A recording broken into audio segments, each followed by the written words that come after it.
Chanel Matthews, and this is Unfiltered. Life comes with challenges, ups and downs, blessings and lessons. What's the biggest life lesson you've learned so far?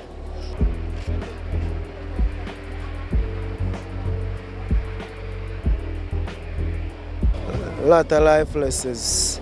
In life, you should always do good, and the good shall always follow. Yeah.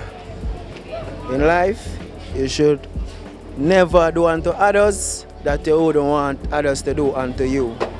The biggest life lessons I've learned so far, not to quickly trust people.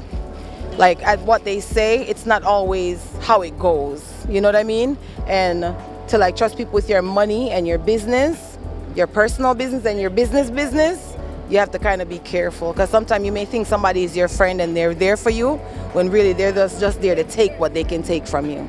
So don't be so quick to trust people. Question everything that people say.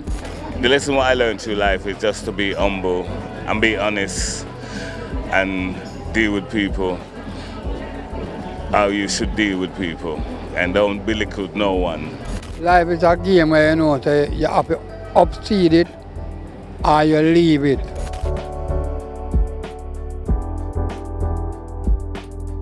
The biggest life lesson that I learned so far is to love my brothers and sisters, warmness in Jamaica. When they even say, what name they divided what? Oh, that's something they go again, say united we stand and divided we fall. So guess what now? I love, we have to just hold up each and every one and you hear? Well, the biggest life lesson I know, it's a brand new day and it's a new day and it's a new season, and once you're alive, you're here for a reason. We just have to give thanks for the sunshine and trust in the Almighty God because He's one of a kind. My biggest life lesson is to choose the right partner to have kids with. From I'm growing up, life lesson is beginning with Jesus Christ.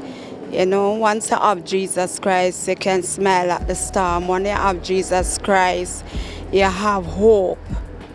You know, no matter what challenge you may go through in life or hardness, so you have Jesus Christ, He will take you through life. Because of Jesus Christ, while man can live, while we have life abundantly. You understand? So life with Jesus, because if you're dead, the dead can't enjoy nothing. So while you have Jesus, you just give Him a chance in your life.